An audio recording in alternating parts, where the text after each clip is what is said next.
2011 में जब मैंने एस्ट्रोलॉजी स्टार्ट की थी, तब वो उसकी डेथ हो जाती है और ऑब्वियसली उसमें से आत्मा निकलती है, तो आत्मा ट्रांसफ़र होती है किसी और बॉडी में, ठीक है, तो वो नई बॉडी मिल गई उसको। तो मैं दाह संस्कार कर किस कर रहा हूँ और क्यों कर रहा हूँ?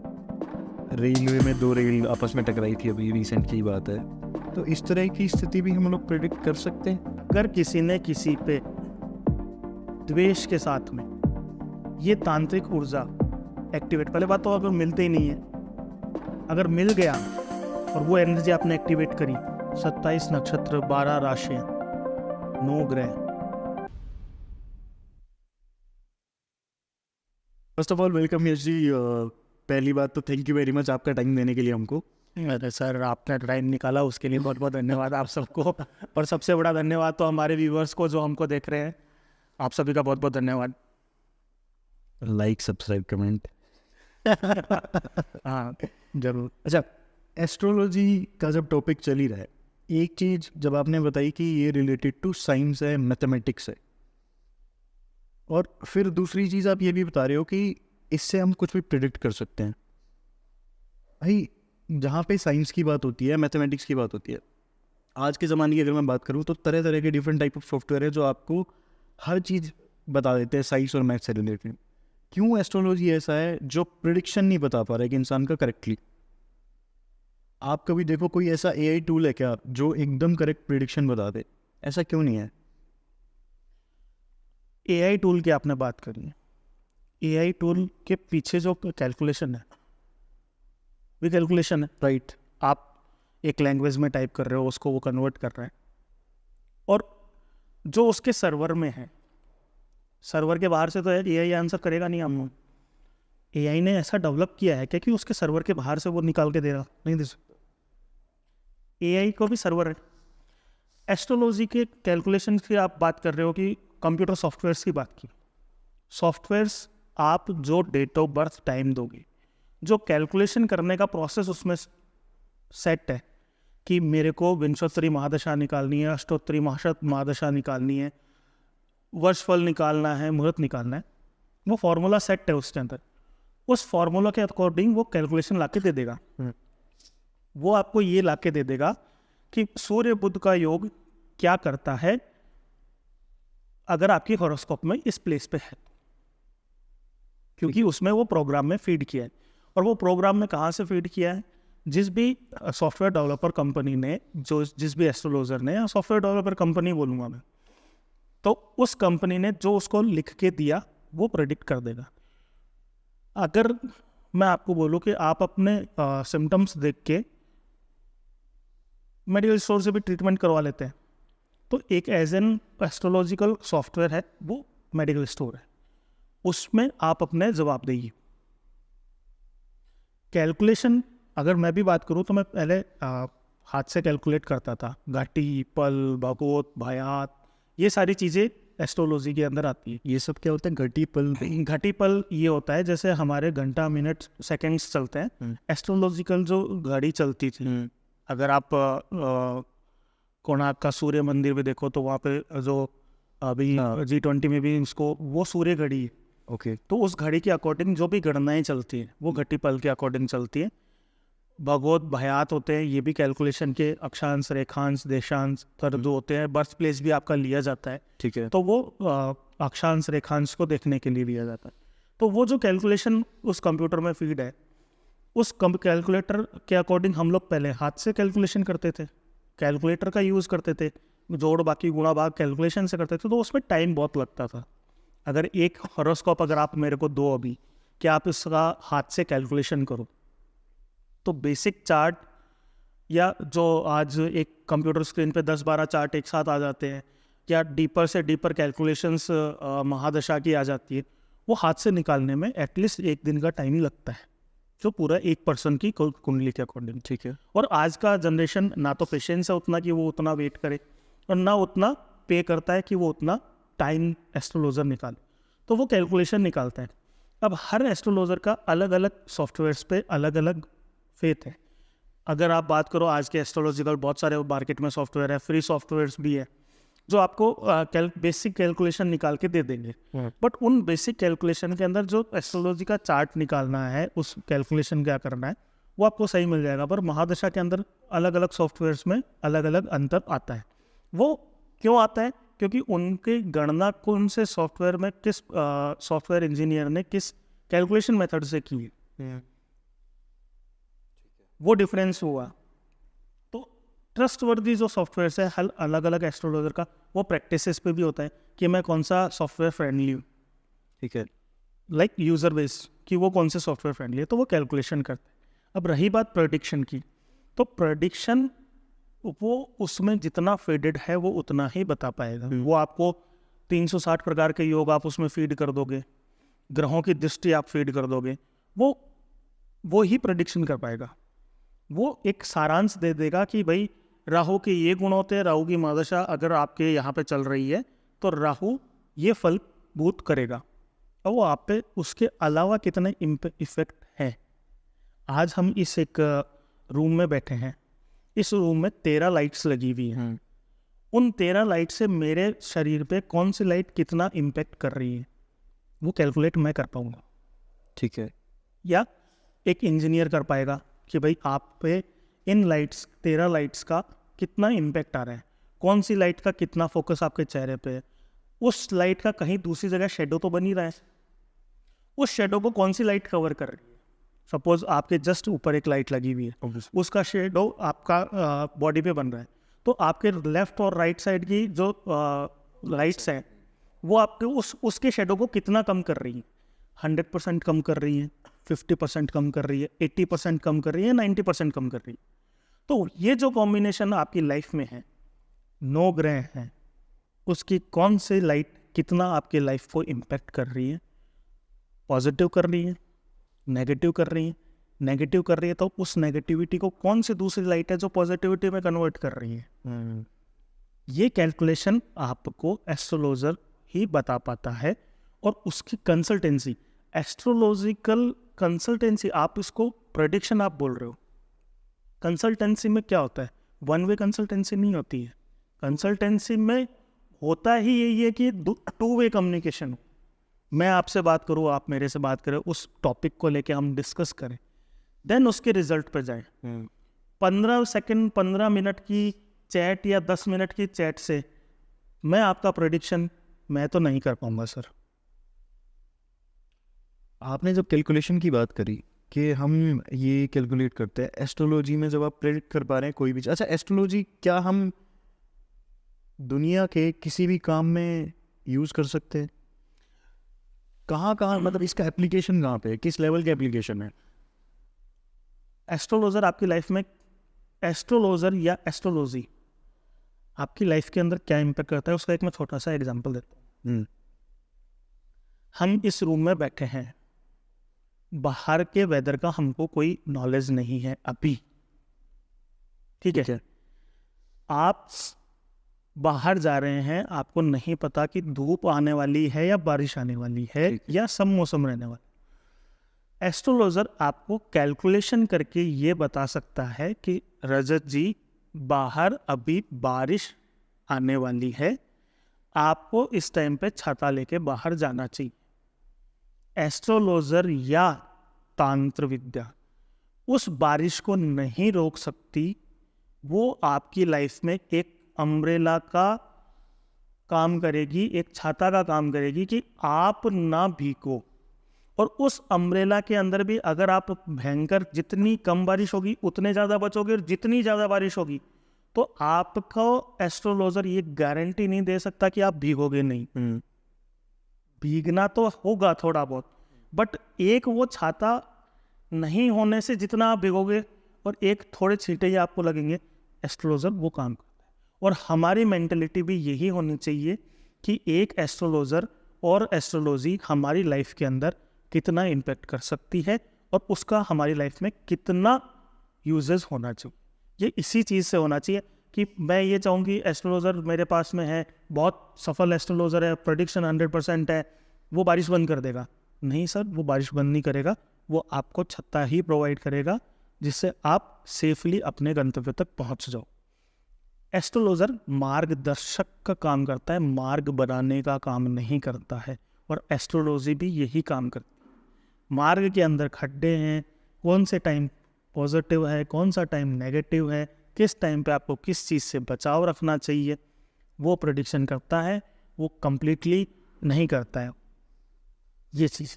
कैलकुलेशन की जब बात हो रही है, आपने बताया कि अम्ब्रेला का वो काम कर रहा है।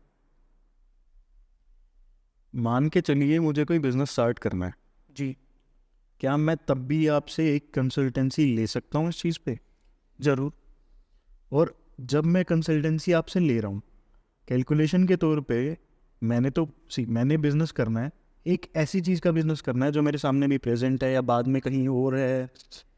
और बिजनेस में भी 10 तरह के लोग जुड़े हुए हैं। ऐसा नहीं कि मैंने बिजनेस स्टार्ट किया, ऑब्वियसली कस्टमर जो होगा कई 100 तरह के कस्टमर होंगे, ठीक है, जिनसे मैं माल ले रहा हूँ, कई 100 तरह के लोग होंगे जिनसे मैं माल ले रहा हूँ। तो multiple peoples are there, right, ठीक है। कहीं ना कहीं वो भी मेरे बिजनेस को इम्पेक्ट करेंगे और मुझे भी इम्पेक्ट कर रहे होंगे, राइट। ठीक है। अब इस तरह की कॉम्प्लिकेटेड कैलकुलेशन में पहले तो आपसे ये जानना चाहूँगा कि हम कैलकुलेशन कर क्या रहे हैं, कैलकुलेट कर क्या रहे हैं, कौन से वो पॉइंट्स होते हैं जो हम कैलकुलेट करने की कोशिश कर रहे हैं। और दूसरा, क्या इतनी कॉम्प्लिकेटेड सिचुएशन में भी कैलकुलेशन पॉसिबल है भी कि नहीं है? आपका 100 लोगों का ऑर्गेनाइजेशन है, ठीक है। क्या 100 के 100 सेम पोस्ट पे हैं? नहीं होगा। जिसकी जो पोस्ट है, तो पावर के अंदर जैसे मान लीजिए आप हैं, हाँ, तो मेजर जो हॉरोस्कोप देखी जाएगी वो आपकी देखी जाएगी। ठीक है। पावर आपके पास है, डिसीजन मेकिंग पावर आपके पास में है, तो आपकी देखी जाएगी। उससे पहले मैं आता हूँ कि बिजनेस स्टार्ट करना है। बिजनेस स्टार्ट करने के लिए आपको कंसल्ट करना चाहिए कि वो बिजनेस आपके फेवर में कितना रहेगा। अनफेवर, मैं ये बोल रहा हूँ कि बिना फेवर वाला बिजनेस आप करते हैं, तो आप ये भी बोल सकते हैं कि यार बिना पूछे भी तो लोग बिजनेस करते हैं। सपोज करिए आप साइकिल से कहीं जा रहे हैं, एक आपको चढ़ाई का रास्ता है और एक आपको ढलान का रास्ता है। ढलान के रास्ते पे पाइडल तो आपको उसमें भी मारने पड़ेंगे, बट आप इजीली जा पाएंगे। चढ़ान वाले रास्ते पे आप चढ़ेंगे भी, पाइडल उसमें भी मारने पड़ेंगे, पर आपको अधिक मेहनत करनी पड़ेगी, ठीक है। तो फेवरेबल टाइम, फेवरेबल बिजनेस में अगर आप जाते हैं तो वो आपको एक यही डिफरेंस प्रदान करता है कि आपके एफर्ट्स तो करने रहेंगी, कर्म तो करना ही है, पर उसमें आपको रास्ता किस हिसाब का मिलना है वो एक कैलकुलेशन डिसाइड करती है। दूसरा, 100 लोग आपके बिजनेस पे अगर जुड़े हैं, नो डाउट वो आपके बिजनेस को इफेक्ट करते हैं, बट उनके ग्रह, क्योंकि मेन डिसीजन पावर जो व्यक्ति है, अगर हम उसका हॉरोस्कोप देखते हैं, अगर वो 2 पार्टनर है, 3 पार्टनर है, उनका भी हम हॉरोस्कोप स्टडी करते हैं, तो मेन डिसीजन पावर अगर आपका सही है तो बाकी के जो पोस्ट और जो वर्कर्स हैं या जो वेंडर्स हैं वो ऑटोमेटिकली उस डिसीजन को, पावर को मानेंगे। ये स्थिति रहती है। आपने बताया कि आप किसी का भी अगर हॉरोस्कोप स्टडी कर रहे हैं, मिनिमम आप 1 से 1.5 दिन लगाते हैं, टाइम लेते हैं अपना। एक दिन में हम लोग क्या ऐसा स्टडी कर रहे हैं तो उसको 1 दिन लग रहा है, 1.5 दिन लग रहा है? क्या पॉइंट्स हैं वो? सर अगर प्रॉपर मैं बात करूं कि अगर मैं ऑफिस में हूं तो मैं भी दिन के अंदर जितने भी क्लाइंट्स आते हैं उनको हैंडल करता हूं। मेरे जो रेगुलर क्लाइंट्स हैं उनको हैंडल करता हूं। नए क्लाइंट्स की स्टडी के लिए देखो टाइम चाहिए होता है। पहला कि कैलकुलेशन करना है उनका। कैलकुलेशन भी चलो मान लीजिए कंप्यूटर के सॉफ्टवेयर के दौरान हम लोग करते हैं। ये गणित का एक छोटा सा एग्जांपल दूंगा। 27 नक्षत्र, 12 राशियाँ, 9 ग्रह, उन 9 ग्रहों के अकॉर्डिंग उन 9 ग्रहों की नक्षत्र की प्रकृति क्या होती है, कौन से घर के अंदर वो नक्षत्र ग्रह है, उस ग्रह का मूल नक्षत्र क्या है, वो नक्षत्र के कौन से चरण के अंदर है, उस चरण पे, उस एक पोर्टफोलियो पे कौन कौन से ग्रहों का इम्पैक्ट है। सेम जो मैं आपको अभी बता रहा था कि इस रूम में 12 लाइट है और मेरे को ये कैलकुलेट करना है कि आपके मस्तिष्क पे कितनी शेडो बनेगी। आप अगर 10 डिग्री लेफ्ट घूम रहे हो तो कितनी शेडो बनेगी, 10 डिग्री राइट घूम रहे हो तो कितनी शेडो बनेगी। तो सिंप्लीफाई करके मैं बता रहा हूँ कि उन ग्रहों की स्थिति, परिस्थिति, उन ग्रहों का स्वभाव, महादशा उनका क्या चल रहा है, प्रत्यंतर महादशा क्या चल रहा है, ये एक कैलकुलेशन हो गया, एक सेट ऑफ कैलकुलेशन हो गया आपकी बर्थ डेट से। सेकेंड कैलकुलेशन होगा कि आज की स्थिति के अंदर गोचर, क्योंकि प्लेनेट तो आज भी मूव कर रहा है, आज की परिस्थिति के अंदर वो प्लेनेटरी मूवमेंट का कैलकुलेशन आपकी हॉरोस्कोप को कितना इम्पैक्ट कर रहा है उन ग्रहों। सपोज आपकी जो जन्म कुंडली है, बर्थ कुंडली है, उसमें सूर्य की स्थिति आपको बिजनेस को लेके आज की तुलना, आज की डेट पे वो बहुत अच्छी है, बट आज गोचर की स्थिति में जो सूर्य की स्थिति है वो नेगेटिव है। तो वो पॉजिटिव प्लस नेगेटिव का क्या कैलकुलेशन है, कितने डिग्री है, कितने अक्षांश है, कितनी रेखांश में वो चल रहा है, कब वो उसका उदय का है। अभी अगर मैं बात करूं कि शनि की क्या कौन सी स्थिति चल रही है, वर्गी चल रहा है, मार्गी चल रहा है, कौन से नक्षत्र में वो चल रहा है, ये सारी स्थितियां कैलकुलेशन के बाद में एक हम लोग प्रेडिक्शन पे पहुंच पाते हैं। तो वो टाइम आपको देना रहेगा कि आप सॉफ्टवेयर डेवलपर को ये वो कोडिंग वाला सिस्टम नहीं है कि मैं एआई टूल या फिर कहीं से कॉपी पेस्ट करके निकाल दूंगा। ये एक तरह से आपका पूरा सॉफ्टवेयर बना हुआ है, उसमें से बग निकालना है। एक बात आपने की कि कैलकुलेशंस होती हैं। अब जैसे आपने सुना ही होगा कि काफ़ी बार जब घर बनते हैं तो लोग एस्ट्रोलॉजर को बुलाते हैं घर की दशाएं चेक कराने के लिए, दिशाएं चेक कराने के लिए, कहाँ पे क्या होगा, उससे क्या इम्पैक्ट होता है और वो करना सही भी है कि नहीं है। जो घर को मैप जो आते हैं, मैप चेक करवाते हैं वो वास्तुशास्त्र में आता है, ठीक है। अच्छा ठीक है, इसको हम वास्तुशास्त्र बोलते हैं। वास्तुशास्त्र के अकॉर्डिंग जो स्थिति चलती है वो पॉजिटिव और नेगेटिव एनर्जी पे चलती है, ठीक है, ठीक है। पॉजिटिव एनर्जी, नेगेटिव एनर्जी, आप कहीं भी जाते हैं, आपको किसी भी जगह पे जाके बहुत अच्छा लगता है, फीलिंग गुड होता है। कहीं भी आप दूसरी जगह जाते हैं आपको नेगेटिव सा फील होता है। वास्तु के अकॉर्डिंग अगर कोई भी परिधि बनती है, परिधि मतलब स्क्वायर बनता है या एरिया बनता है, उस एरिया के अंदर पर्टिकुलर जो दिशाएं हैं उन दिशा के अनुरूप प्लस माइनस है कि भाई अग्नि कोण, अग्नि के से रिलेटेड, किचन से रिलेटेड काम होना चाहिए। साउथ वेस्ट है, उसमें मास्टर बेडरूम होना चाहिए, भारी रहना चाहिए, सबसे भारी भाग वही रहना चाहिए। जो बीच का घर होता है, मतलब मेन जो बीच का हॉल होता है उसको ब्रह्म कपाल बोलते हैं, उसको खुला रखना चाहिए। तो ये सारी जो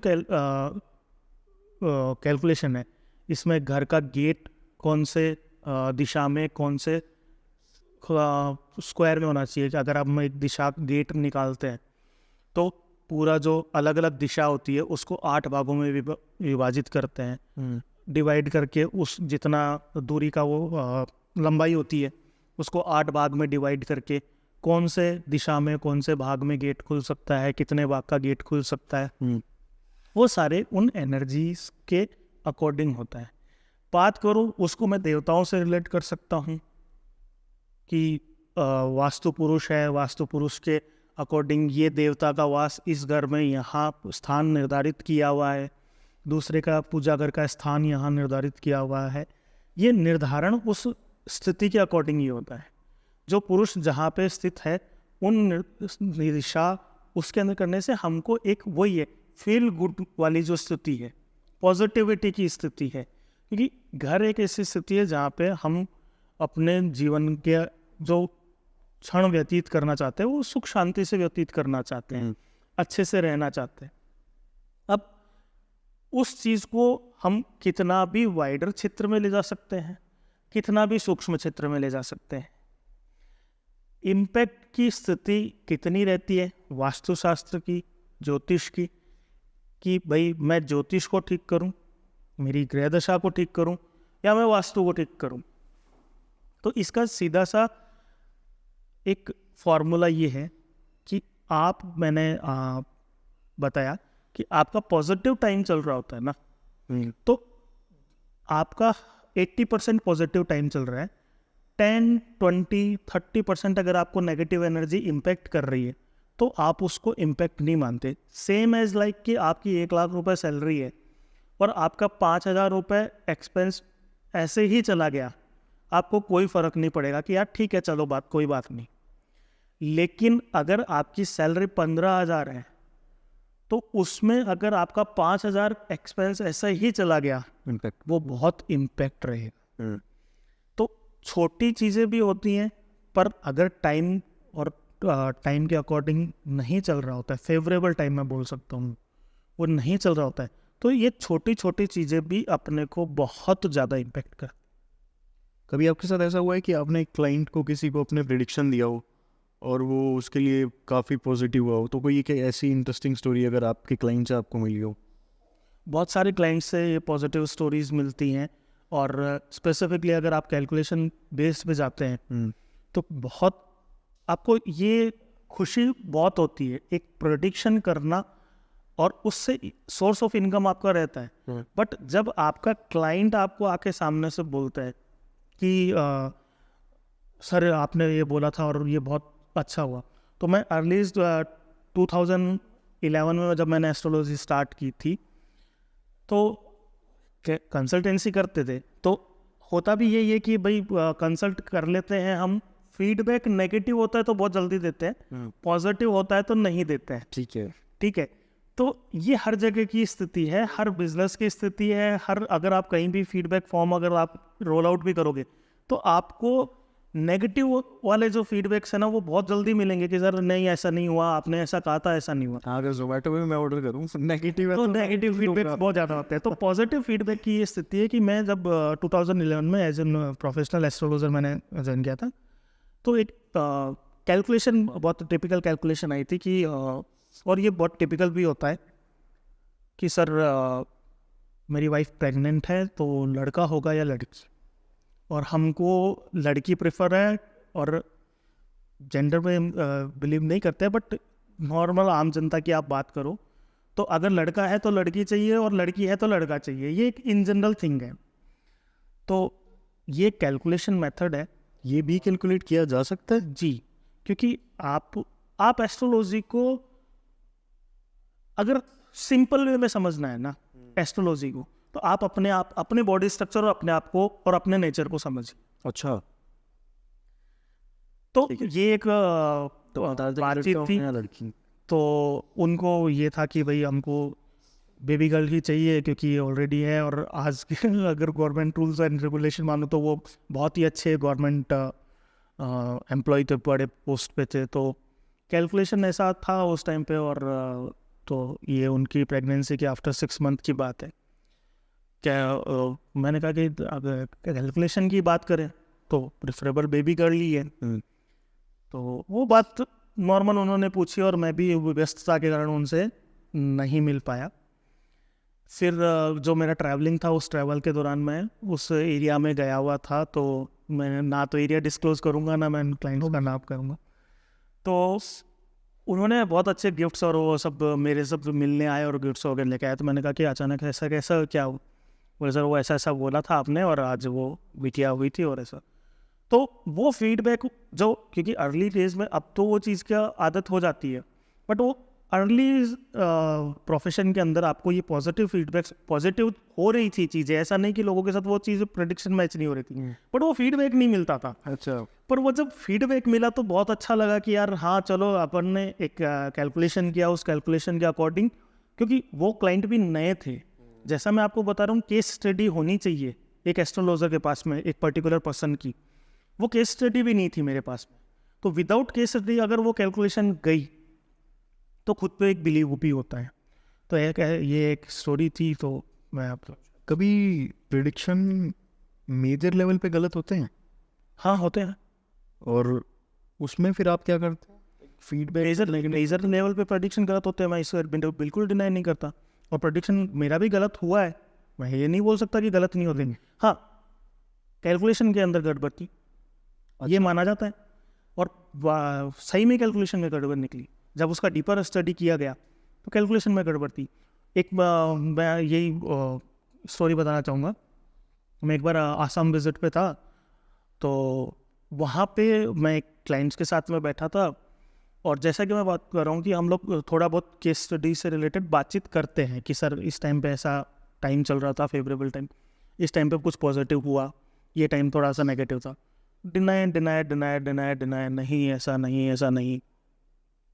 सर मैंने करीब हाफ एन आवर हमारा कन्वर्सेशन चला। मैंने सर को बोला कि सर देखो ऐसी स्थिति है कि मैं अब आपका आगे का जो प्रेडिक्शन वो पूछना चाह रहे थे, मैंने कहा सर अभी मैं प्रेडिक्ट आपको नहीं कर पाऊँगा। बोले नहीं नहीं आप करिए। मैंने कहा सर देखो जो टाइमिंग जो कैलकुलेशन मैंने निकाली है, आपने date of birth, birth time, birth place बताया और उसके अकॉर्डिंग ये मैच नहीं हो रहा। जब मैच नहीं हो रहा तो मैं आगे नहीं बता सकता आपको कि ये तो पॉजिटिवली नहीं हो पाएगा। तो थोड़े वो भी हो कि नहीं आप बता दो, सब बताते हैं। मैंने कहा नहीं सर देखो ये एक्चुअल में मेरे को खुद को कॉन्फिडेंस नहीं आ रहा कि मैं आपको कैसे बताऊँ। ठीक है मैंने कहा कि ऐसा ऐसा सिचुएशन है तो अभी नहीं हो पाएगा। ठीक है, वो मेरा एक मंथ का टूर था असम का। जब मैं वापस गुवाहाटी वापस आया तो उन्होंने मेरे से फिर से कनेक्ट किया। तो उस टाइम पे उन्होंने कनेक्ट किया अपनी पुरानी जो पंडित जी हिंदी वाली गणित लिख के लाते थे उससे। अच्छा, जो अपने न्यूमेरिक नंबर्स अपन देखते तो 1 2 वो इंग्लिश मेथड से लिखते हैं। जो पहले जो हिंदी वाला मेथड होता है या जो स्पेसिफिकली जैन लोग यूज़ करते हैं, हिंदी वाला जो गणितीय अंक होता है, तो उसमें 75 और 79 ओके वो कंफ्यूजन में चला गया। वो पूरा ही कैलकुलेशन गड़बड़ हो गया। नहीं मिली तो नहीं मिली, एक्सेप्ट करते हैं अगर वो नहीं होता है। इसीलिए प्रेडिक्शन से पहले वो स्टडीज़ ज़रूरी होती हैं। इसीलिए मैं आपको बोलता हूँ कि एस्ट्रोलॉजर को भी टाइम दीजिए, जल्दीबाजी ना करें और उसके साथ पहले कंसल्ट कीजिए। ये कब होगा मत पूछिए, सर मेरा हॉरोस्कोप है, कंसल्ट करूँगा मैं आपसे, आप अपना कंसल्टेंसी टाइम बताइए, उस टाइम पे बात करो, कंसल्ट करो, खुल के बात करो। जैसे आप एक डॉक्टर से कंसल्ट करते हो, आप ये एक्सपेक्टेशंस लेके क्यों जाते हो कि यार मैं एक क्वेश्चन लेके जाऊँगा, मेरे को जॉब करनी चाहिए या मेरे को व्यापार करना चाहिए। तो कंसल्ट करो, सर ऐसा है, उस एस्ट्रोलॉजर से पूछो, आप अपने डिस्कस करो, फिर एक कंक्लूजन पे जाओ, देन उस कंक्लूजन को इम्प्लीमेंट करो। ठीक है, क्वाइट फैसिनेटिंग। जब आप इतना सब दुनिया के लिए कर पा रहे हो, तो क्या आप ये सेम चीज़ खुद के लिए भी करते हो? करते हैं। ऐसा कोई प्रेडिक्शन जो आपको लगता है कि यार ये मेरे लिए बड़ा अच्छा गया था, एक नॉर्मल सी कोई लाइफ स्टोरी? राहु सबको परेशान करता है। राहु सबको परेशान करता ठीक है, है, पता नहीं मुझे कराए कि नहीं करेगा, पर ठीक है। मैं बताता हूँ। मोस्टली राहु सबको परेशान करता है। हाँ 2016 to 2018 मेरा खुद का राहु का टाइम चल रहा था। राहु का टाइम चलने का क्या मतलब? महादशा सिस्टम, जो महादशा प्रत्यंतर दशा, आप एक टाइम पीरियड मानो कि मेरा नेगेटिव टाइम 2016 से 2018 था और उससे पहले मैं एस्ट्रोलॉजिकल प्रेडिक्शन में था। राहु आपको डिफेम करता है। मैंने 2016 से 2018 के बीच में मेरे प्रोफेशन से ब्रेक लिया। अच्छा, और मैं फर्दर अपर स्टडीज़ के लिए निकल गया। ठीक है। तो जो 2 साल मेरे को मेरे प्रोफेशन के अंदर डिफेम का अगर सामना करना पड़ता, मेरी प्रेडिक्शंस गलत होती, उसका उपाय करता, तो मैंने जो ब्रेक लेने का एक फैसला किया कि मैं 2 साल फर्दर स्टडीज़, क्योंकि मेरी एज भी कम थी तो मैं अपने मास्टर्स करने के लिए मैंने एजुकेशन सेक्टर में गया। वहाँ गया, फील्ड वर्क किया, जो राहु से रिलेटेड वर्क था, जो भाग दौड़ करवानी थी, वो मैंने अपने स्टडीज़ में कंप्लीट कर ली उस चीज़ को। तो ऐसा नहीं है कि एस्ट्रोलॉजर है तो उसको ग्रह इम्पैक्ट नहीं करते, इवन उसको ज़्यादा इम्पैक्ट करते हैं। क्यों बताता हूं। आपको जानते हो कि मेरे को किस आदमी से दुश्मनी है। आप अपने घर में बैठे हो, आप जा रहे हो बाहर, मेरे को पता है कि आपका दुश्मन बाहर बैठा है कि आपकी पिटाई करनी है।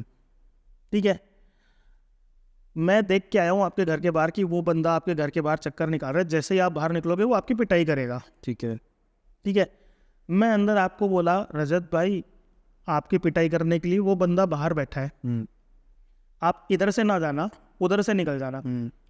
परेशान तो आप भी हुए क्योंकि आपका एक नॉर्मल जो वे था, आप उस नॉर्मल वे से नहीं जा पाए, आपको कूद के जाना पड़ा, अदर वे लेके जाना पड़ा, डर के जाना पड़ा और भाग के जाना पड़ा। अब उस आदमी को पता चलेगा कि यश ने रजत को बताया कि भाई तू उधर से निकल जाए, इधर वो आपकी पिटाई करने वाला है, तो उससे दुश्मनी किसकी हुई हो गई? ऑब्वियसली आपके साथ हो जाएगी। ठीक है, तो इम्पैक्ट हमको भी करता है वो। और इवन जब उनका टाइम चलता है तो आपसे ज़्यादा इम्पैक्ट अगर एक एस्ट्रोलॉजर आपको सही कैलकुलेशन और प्रेडिक्शन बता रहा है उसको करता है। और उसके बचाव के लिए एस्ट्रोलॉजर खुद अपनी पूजा पाठ जरूर करता है। सिंपल वे का साइंस है। मैं आपसे आपके वे पे मैं दुश्मनी मोल लूंगा तो वो मेरे ही पिटाई करेगा। तो जब उनका टाइम चलता है, उन पर्टिकुलर ग्रह महादशा और उनका आता है, तो उनका प्रोटेक्शन और उनके लिए दान जब तब हमको भी अपने लिए कराने देते हैं। जब हम मेरी तो आपसे बात हो रही थी तो आपने एक छोटा सा सजेस्ट दिया था हमको कि आपकी बाइक चोरी हुई थी, तो एग्जैक्टली वो था क्या कि आपकी बाइक मिली थी? एंड देन क्या था वो बेसिकली? कुछ ऐसे नक्षत्र होते हैं जो आपको जिस टाइम पे अगर वो नक्षत्र है तो जो भी चोरी हुई चीज़ है वो आपको वापस मिलने में हेल्प करते हैं। ओके।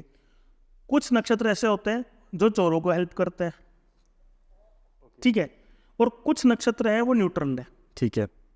ठीक है, तो जिस नक्षत्र में अगर वो आपके किसी भी जगह चोरी हुई है, घर में, व्यापार में, कहीं भी, इवन पॉकेट से भी मोबाइल जो गिर गया, चोरी हो गया, तो आप उस टाइम के कैलकुलेशन उन नक्षत्रों की स्थिति के अनुसार आप ये पता कर सकते हो कि वो खोई हुई चीज़ या चोरी हुई चीज़ आपको मिलेगी या नहीं मिलेगी। मिलेगी तो किस वे से मिलेगी। लाइक आपको उसके लिए प्रयास करना पड़ेगा या प्रयास करने के बाद भी नहीं मिलेगी। चोरी हुई चीज़ कौन सी दिशा में जा सकती है, कौन सी दिशा में जा सकती है। तो ये एक एस्ट्रोलॉजिकल कैलकुलेशन है। पंचांग के अंदर मोस्टली सब पंचांग में आता है। वो सिंपल वे का है कि नक्षत्र इफेक्ट करते हैं। देखो, प्रयत्न करना रहता है, ऐसा नहीं कि वो कोई जो चोरी करके लेके गया वो आपको उठा के ला के दे देगा, बट प्रयासरत रहने से आप एक ये दिमाग में आ सकते हो कि मेरे को प्रयास किस वे में करना है, प्रयास करने के बाद में वो चीज़ मेरे को मिल जाएगी या नहीं मिल पाएगी। एक वो कैलकुलेशन एस्ट्रोलॉजिकल कैलकुलेशन में आता है। ये मांगलिक दोष क्या होता है? मांगलिक दोष नहीं होता है, तो ये होता क्या है? मांगलिक योग होता है जिसको लोगों ने दोष की संगति में डाल दी है। अच्छा।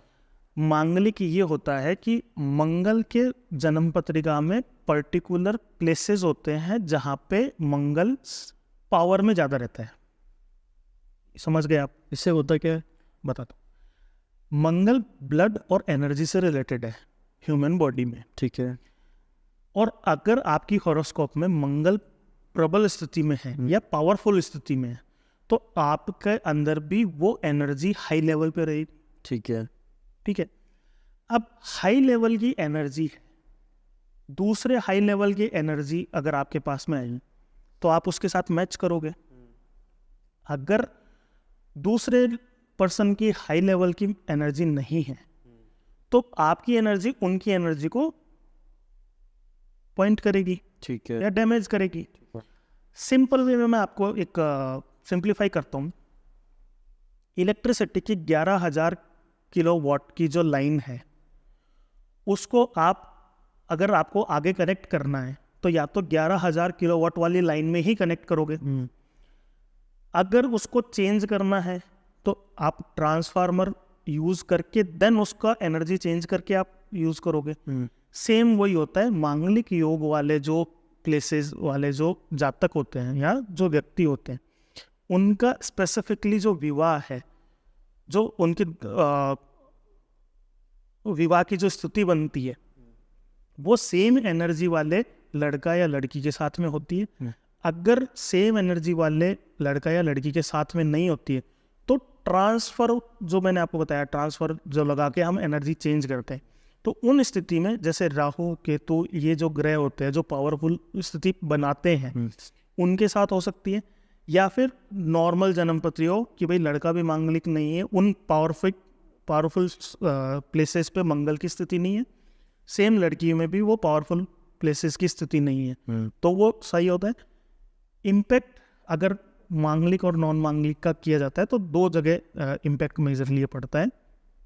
पहला हेल्थ पे, दूसरा अपना जो प्रेगनेंसी वाली जो स्थिति होती है, संतान उत्पत्ति की जो स्थिति होती है उसमें, और थर्ड वन जो होता है वो होता है आपका करियर। तो अगर आप स्पेसिफिकली बात करें मेरे से कि अगर लड़का मांगलिक है और लड़की नॉन मांगलिक है, स्पेसिफिकली अगर ट्रांसफॉर्मेबल वाला योग भी नहीं बन रहा है जो मैं आपको बता रहा था, तो जो लड़की की स्थिति है उसकी हेल्थ, उसकी कैरियर और जो संतान की जो स्थिति है उसके अंदर वो फ़र्क डालेगी। स्पेसिफिकली मैं बता दूं, ब्लड से रिलेटेड और एनर्जी से रिलेटेड जो भी चीज़ें होती हैं वो होती हैं। तो ये दोष नहीं होता है मांगलिक, मांगलिक योग होता है, और मंगल के पावरफुल प्लेसेस पे बैठने से ये योग बनता है, और इस एनर्जी को मैच करने के लिए सेम एनर्जी वाले जो पर्सन्स होते हैं उनका आपस में विवाह की स्थिति बनाई जाती है। इससे क्या डेथ के लेवल का डैमेज भी हो सकता है? सर रजत जी, इसमें मैं आपको ये बताना चाहूँगा कि सिर्फ इस एक योग की वजह से डेथ नहीं हो सकती। अच्छा, सिर्फ एक योग की वजह से कि भाई मंगलिक और नॉन मांगलिक का हमने विवाह कर दिया तो डेथ हो जाएगी, डेथ की स्थिति नहीं हो सकती सिर्फ एक योग से। अगर अन्य कई कारण है, भाई ज्योतिष के अंदर सप्तम स्थान जो होता है, 7th प्लेस, उससे भी हम जातक होता है उसके पति पत्नी और इन सब की स्थिति देखते हैं, आयु की स्थिति कैसी है पर्टिकुलर, उसकी भी हॉरोस्कोप होती है। तो इसीलिए मैं आपको बोल रहा हूँ कि सिर्फ एक योग से डेथ या इतनी हार्श फलित करना संभव नहीं है एस्ट्रोलॉजी में। इसीलिए वो बाकी सब चीज़ें भी देखी जा सकती हैं, टाइम क्या चल रहा है, पर्टिकुलर जातक का क्या स्थिति चल रही है और ग्रह की क्या स्थिति चल रही है, तो वो उस हिसाब से देखा जाता है। एक युग से डेथ की स्थिति नहीं बनती है। जैसे आपने बताया कि ट्रांसफॉर्मर लगा के इसको कोई और योग भी बनाया जा सकता है, योग बन सकता है, देखा जा सकता है, ठीक हो सकता वो ग्रहों की स्थिति का। है। हाँ, तो हमने जैसे कई बार घरों में ही सुना है कि पेड़ से शादी करा देते हैं या इस तरह की कुछ कार्य करते हैं। तो पहली चीज़ तो क्या ये सही में इससे कुछ फ़र्क पड़ता है कि नहीं, और दूसरी चीज़ कि अगर इससे फ़र्क नहीं पड़ता तो ऐसी क्या चीज़ें हैं जो फ़र्क डाल सकती हैं इस चीज़ पे? देखिए, एनर्जी की स्थिति है कि एनर्जी जो बनी है वो एनर्जी तो रहेगी, उसको आप, मैंने वही बताया ना कि एस्ट्रोलॉजर बदल नहीं सकता। स्थिति ये है कि एक एस्ट्रोलॉजी में एक होता है ज्योतिषी उपचार जो ग्रहों से रिलेटेड होता है, और एक होता है शकुनीय उपचार। शकुन से लेके शगुन बोल सकते हैं। शगुन होता है, नहीं वहाँ वाला शगुन ही नहीं, पर शगुन शास्त्र से रिलेटेड जो स्थिति होती है, पीपल से मोस्टली शादी कराई जाती है। तो अगर आप उसका भी देखोगे तो ऑक्सीजन प्रोडक्शन की स्थिति में आप पर्यावरण में जाओगे तो पीपल का वृक्ष 24/7 अधिक ऑक्सीजन करने वाला है और 24/7 करने वाला है। तो सबसे हाईएस्ट एनर्जी वाला पौधा कौन सा हुआ? पीपल। ओके। और आप विवाह किससे करवा रहे हो? पीपल से। एनर्जी ज़्यादा, ठीक है। तो एनर्जी का एक बार आपने मैच करवाया, ठीक है।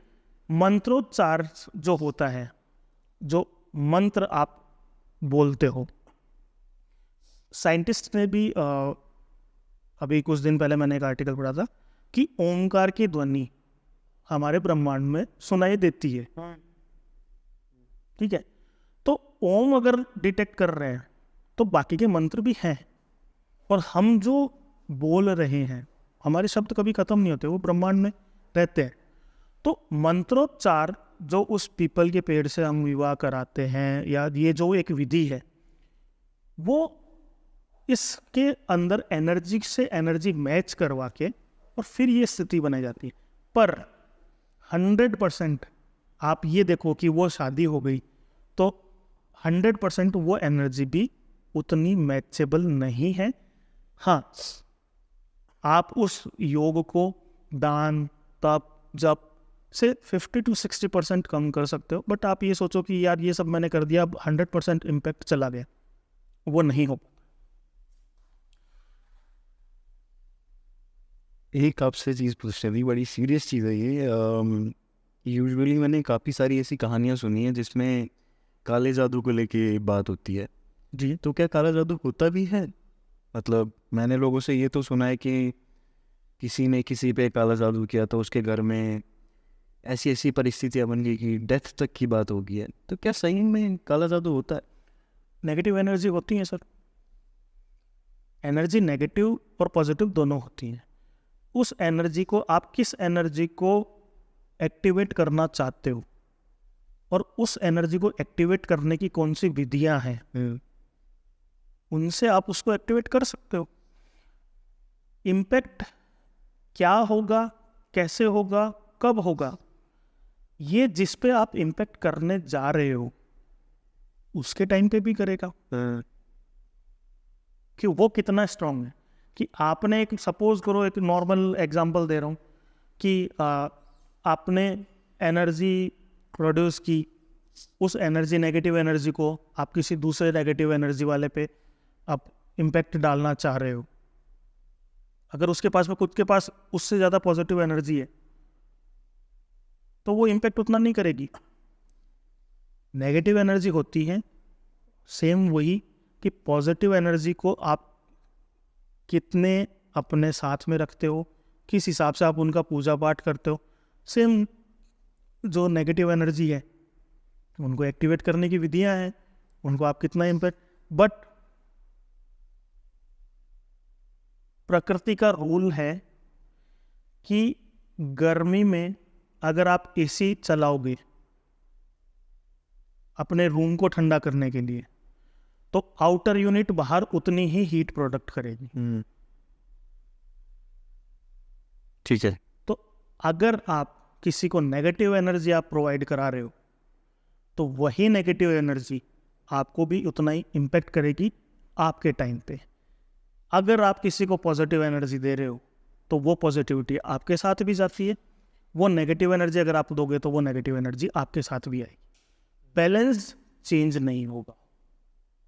अगर किसी ने किसी पे द्वेष के साथ में ये तांत्रिक ऊर्जा एक्टिवेट, पहले बात तो अगर मिलते ही नहीं है, अगर मिल गया और वो एनर्जी आपने एक्टिवेट करी और उसका प्रयोग किसी दूसरे के लिए किया तो उसके परिणाम आपके और आपके परिवार को भुगतने के लिए तैयार रहने चाहिए।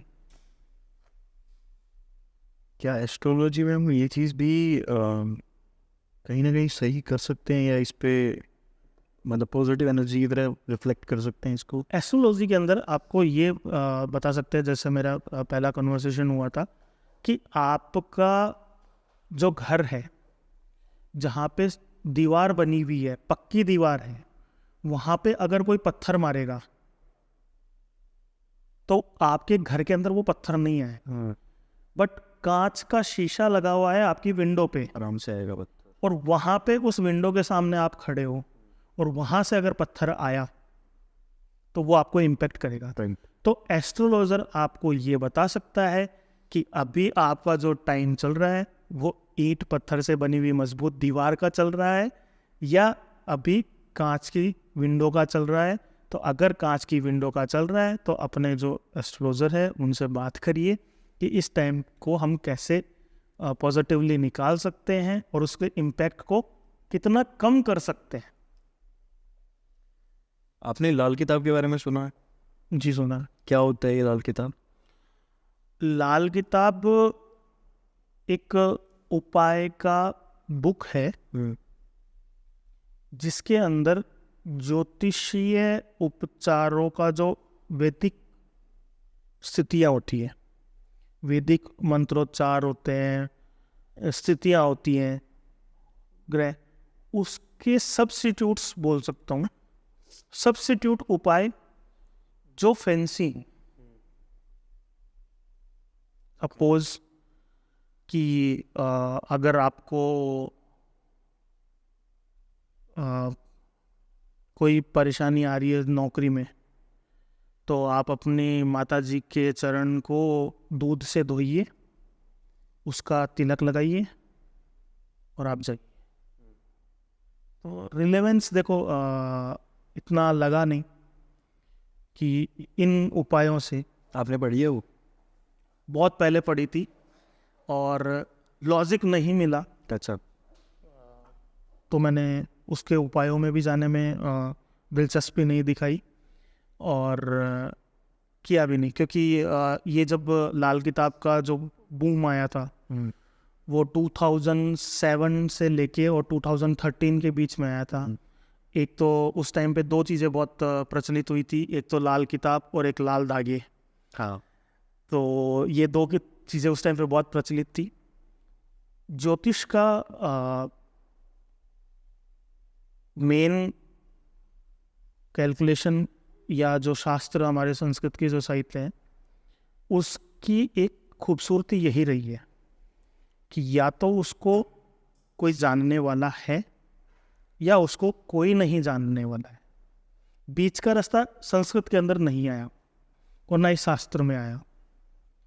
तो जो वैदिक है, ये मैं दिलचस्पी मेरी लाल किताब में ज़्यादा इसलिए नहीं रही कि हम कन्वर्सेशन कर रहे हैं हिंदी में। आपकी लैंग्वेज, मान लो आपको तेलुगु समझ में आती है, अगर मैं हिंदी में बोलूँगा आपको समझ में आएगा? नहीं आएगा। देव भाषा संस्कृत है और जितने भी हमारे पूजा पाठ, शास्त्र और उपचार, ज्योतिषीय उपचार, मंत्र, इवन तंत्र भी, जो भी है सब संस्कृत में है। लैंग्वेज वो है। ठीक है। तो जिस भाषा, जो देवों की भाषा है, जिस भाषा को हमने बनाया है, पश्चिमी सभ्यता ने तो संस्कृत बनाई नहीं। संस्कृत तो हमसे ही बनी हुई है। सही बिल्कुल। और जो हमारे ही ग्रंथ बने हुए हैं, हम ही उनका अध्ययन नहीं कर रहे हैं। तो चाहे फिर लाल किताब हो, चाहे फेंग शुई हो, चाहे कोई सी भी चाइनीज गणित हो, उससे क्या लेना देना है जब हम हमारा ही नहीं पढ़ रहे हैं। बीच में पिरामिड का भी बहुत सारा चला था। हाँ। इस टाइप के पिरामिड रखने चाहिए घर में। पिरामिड क्यों रखने चाहिए भाई? आप अपने घर के अंदर अपने पूर्वजों का दाह संस्कार नहीं करते और आप घर में पिरामिड रख रहे हो। कल से अपने घर के अंदर करो ना दाह संस्कार, वो तो आपके खुद के अपने हैं। क्यों कब्रिस्तान में जाके कब्र बनाते हो? इससे रिलेटेड मेरे को बड़ा एक कंट्रोवर्शियल क्वेश्चन माइंड में आता है। जब आपने बात की दाह संस्कार की, एग्जैक्टली हम दाह संस्कार में करना क्या चाह रहे हैं? क्योंकि जितना मैंने सुना है कि एक, अगर मैं वैदिक कल्चर की बात करूं जो पढ़ाया जाता है, एक बॉडी जब वो उसकी डेथ हो जाती है, ऑब्वियसली उसमें से आत्मा निकलती है, तो आत्मा ट्रांसफ़र होती है किसी और बॉडी में। ठीक है, तो वो नई बॉडी मिल गई उसको। तो मैं दाह संस्कार कर किस कर रहा हूँ और क्यों कर रहा हूँ? आप दाह संस्कार पे जा रहे हैं। दाह संस्कार से भी पहले मैं आऊँगा। प्रेगनेंसी के वक्त में माता के पेट में बच्चे का जन्म बनता है। ठीक है। वो फॉर्मेशन कहीं बाहर से बनती है। आज के समय में सेरोगेसी आ गई और आपके जो स्पर्म्स हैं या आपके एग्स हैं वो सेव करके रख लेते हैं। पर क्या चाइल्ड बर्थ माँ के पेट के अलावा कहीं हो सकता है? नहीं, क्यों? नेचर ने उसका हम नेचर को चैलेंज कर रहे हैं ना। आज अगर हम पश्चिमी सभ्यता की तरफ जा रहे हैं, हम किसको चैलेंज कर रहे हैं? नेचर को ही कर रहे हैं ना। मान लीजिए, बट इस सभ्यता की अगर मैं बात करूं तो जब जो संस्कार है वो तो हम किसी मृत का कर रहे हैं जिसकी आत्मा पहले की ओर में चली गई। मैं वही आपको बता रहा हूँ कि जो बॉडी फॉर्मेशन है वो फॉर्मेशन माँ के पेट में ही होगी। और माँ के पेट में सब कुछ छोड़ो, माँ के पेट से वो हर टाइप के विटामिन, जो भी तत्व हैं वो माँ के पेट से ले रहा है। राइट। फिर उसका बर्थ होता है। बर्थ होने के बाद में जब माँ के जो उसका फॉर्मेशन है वो मिनरल से हुआ है, जो भी आप तत्व मानो उन तत्वों से हुआ है। जब वो बॉडी अगर आप उसको जलाओगे भी नहीं तो भी वो तत्व तो खत्म होंगे, डिकम्पोज तो होती है बॉडी, राइट। चाहे आप दाह संस्कार की बात करो या कब्र की बात करो या अदर फॉर्मेट जो जल समाधि भी दी जाती है उसकी बात करो, तो हिंदू मान्यताओं के अनुसार जल और सूर्य इनको सत्य माना गया है। दाह संस्कार कभी भी सूर्यास्त के बाद में नहीं होता है, ठीक है। वो सूर्य की साक्षी में ही होता है हिंदू मान्यताओं के अनुसार।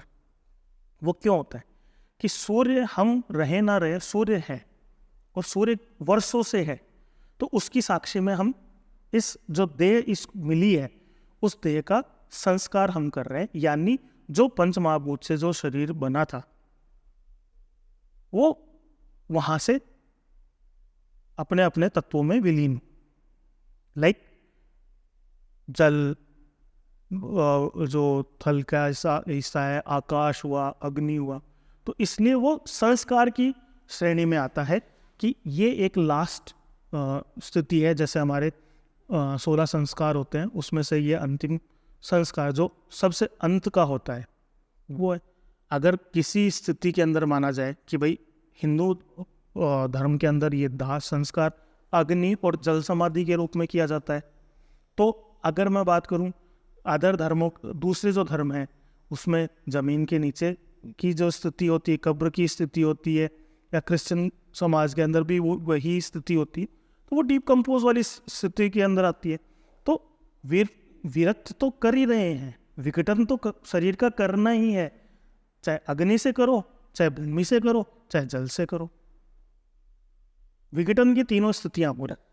एक मेरे माइंड में बड़ा अच्छा क्वेश्चन आता है, जब हम इतनी प्रिडिक्शन की बात कर रहे हैं तो वर्ल्ड में इतनी बड़ी बड़ी जो डिजास्टर्स हो रहे हैं, जो वर्ल्ड वॉर की स्टेज बन रही है अभी, पैलेस्टीनियन जो गाजा वाली जो अटैक की बात है, एंड अगर आपने अभी रिसेंटली सुना हो रेलवे में 2 रेल आपस में टकराई थी, अभी रिसेंट की बात है, तो इस तरह की स्थिति भी हम लोग प्रिडिक्ट कर सकते हैं।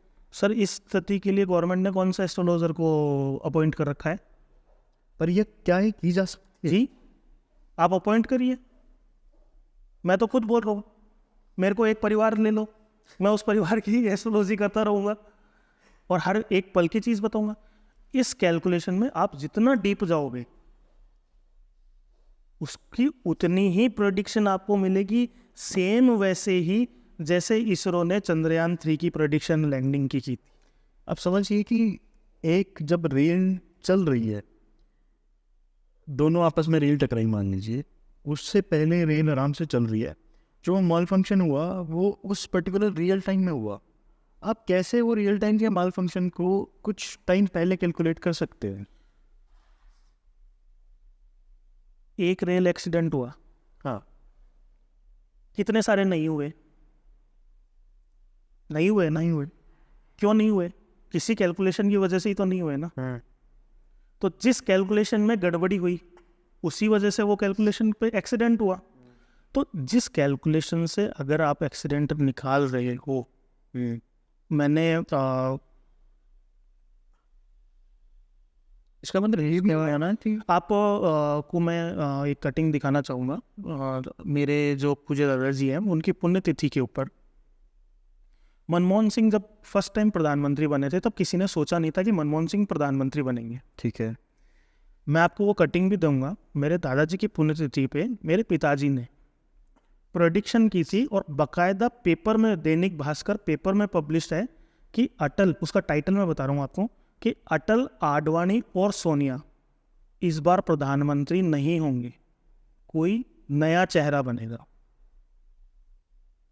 ये चुनाव से पहले प्रेडिक्शन आई करी थी।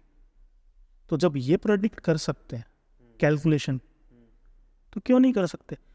सीधी सी सर ये बात है कि इस फील्ड में रिजल्ट सब चाहते हैं, अनुसंधान करना कोई नहीं चाहता, रिसर्च करना।